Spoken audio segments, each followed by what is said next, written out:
It's definitely questionable. If you plan to do business on this site, proceed with caution. Proceed with caution. I'm losing my voice as it's received a medium score on our chart. We put to work 53 powerful factors, blah, blah, blah.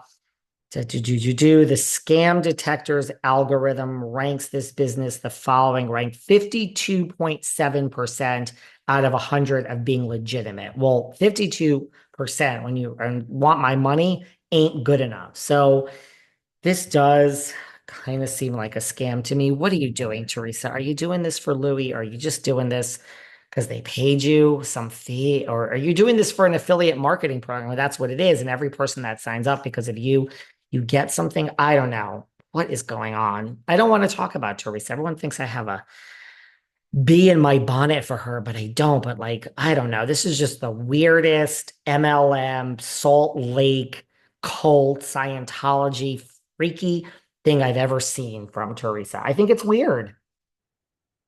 And everyone has slipped into my DM said, another scam business by Louis. I don't know. I don't know if there's just Teresa needing money. Anyway, let's just stay with Jersey and just close this out, guys. Jennifer Aydin has done an interview with a podcast which is hanging in there. We gotta support all our podcasts, I guess. This Vicky Gumbelson. And she said that that Jennifer Aydin has said that Tamra is thirsty and she has her thirsty comeback on RHOC and that she is trash. Now, girl, what? What? Pot, kettle, black. I mean, Jennifer, I don't like the rat. The rat scurries, choo choo choo choo choo, and she waddles, waddle, waddle, waddle.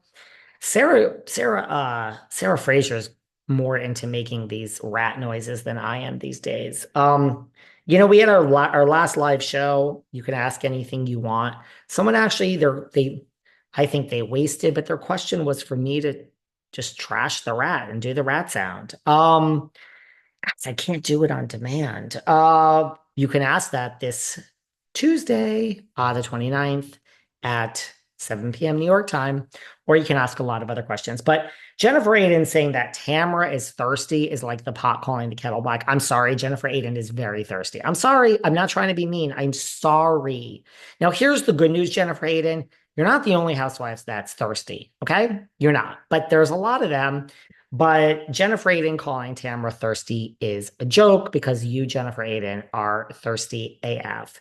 And calling Tamra trash, honey, come on now. Now, I'm not defending the rat, but I mean, it takes one to know one. You know what I'm saying? Also, let me just say, I understand Jennifer being on Vicky's podcast, and I understand Jennifer trashing Tamra, but the thing is, I have a lot of agendas here. Not agendas, but I have people. I mean, I ain't a fan of Tamara. I ain't a fan of Teresa, but not when you do an interview. It's a whole different skill set. So I understand misery loves company, and this must just have been an orgasmic experience for Vicky and an orgasmic experience for Jennifer Aydin because they just sat there and I mean, I didn't listen, but based on this headline, they sat there and they probably trashed Tamara and they felt so good about themselves afterwards together because misery loves company. Shame on you, Vicky. That is not the goal of an interviewer, right? Like when someone comes on this show and I'm asking them about Teresa or Melissa, it's not up to me. I don't want them to dislike Teresa. I don't want them to dislike Tamara. That's not the goal. The goal is for them to say how they feel about Teresa or Tamara. So just learn some interviewing skills, Vicky. Honestly, that's kind of my point of like, yeah, I think Tamara's comeback is thirsty, but not really. Who wouldn't go back to Housewives? Well, Yolanda Hadid, I can tell you, wouldn't go back to Housewives. It's a really short list. I can tell you guys for sure, not just because Gigi makes a gazillion dollars and Bella makes a gazillion dollars. Yolanda would never be back to Housewives, even if she could talk about Lyme disease awareness the entire time.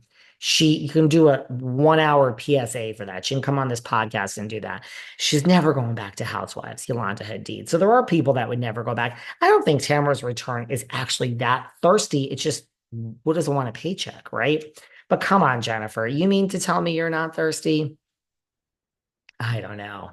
Well, speaking of Jennifer Aydin, before we get into some other things, she has actually spoken out. We all know she said that she was coming back to Housewives, and then we all know that she said that she was, not that she wasn't, but that she was going to be returning, and the headlines went crazy. And Andrew Cohen, Mr. Cohen, weighed in and said, like, what? That's insane. And I wish Jennifer Aydin good luck. Again, I don't think Jennifer Aydin is coming back. If anyone does, I think you're living in denial.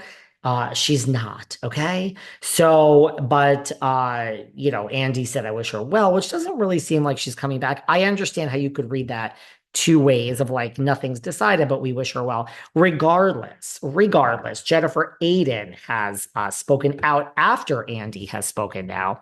As I move away from the microphone because I'm shifting myself. But Jennifer Aydin has now responded to Andy and has said that she says, I've spoken with Andy. Really, girl, when did you speak with Andy? I would love to know. I'm not so sure. You've spoken to Andy in your lifetime? Sure. I doubt Andy Cohen spoke to you after this. But she said, I've spoken with Andy. People are just sensationalizing what he said, just like they sensationalized what I said. Well, you did say you were coming back, girl. So I don't know how people could interpret that. She said there's no hidden meaning behind it. As of now, no discussions have been made. And I'm very happy to hear that Andy wishes me well. I'm doing great. Thanks for asking. All right, Gold. First of all, this is some backpedaling. Second of all, I don't think you spoke to Andy Cohen after all of this. I really don't. And third of all, you said what you said, and there's really no way to interpret what you said. And I really don't think that you are coming back. I just don't. That's my honest opinion. No offense. I just don't think you're coming back. So there's that. Does anyone feel like Jennifer clarified that at all? I don't really think so. I told you there were just a few quick things with New Jersey that I wanted to discuss, nothing major. The other thing that I want to discuss, trying to think what to prioritize in case we run out of time. I think the other thing that I want to discuss is well, we don't know anything about Jersey, that's true. But Melissa Gorga has done a chat. She had the Fudas on her podcast. And it's John Fuda said, now that it's a pause, let's just regurgitate and let's talk about some of the positives and some of the negatives. And he says that the positives of RHONJ are that you get free stuff like free clothing. And Rachel got some free maternity stuff. Okay, who doesn't love free stuff? But he thinks that the negative is that they really go hard on the guys and they don't respect them as men and their careers. Rachel Food is like, well, I don't know if that's true, but we got so serious and so dark. At least the guys are lighthearted and the guys know how to have some fun compared to the women. All of that is very, very, very true. So, but the point that I actually want to make, which I found the most interesting, is Messy G, our girl Melissa Gorga. Messy G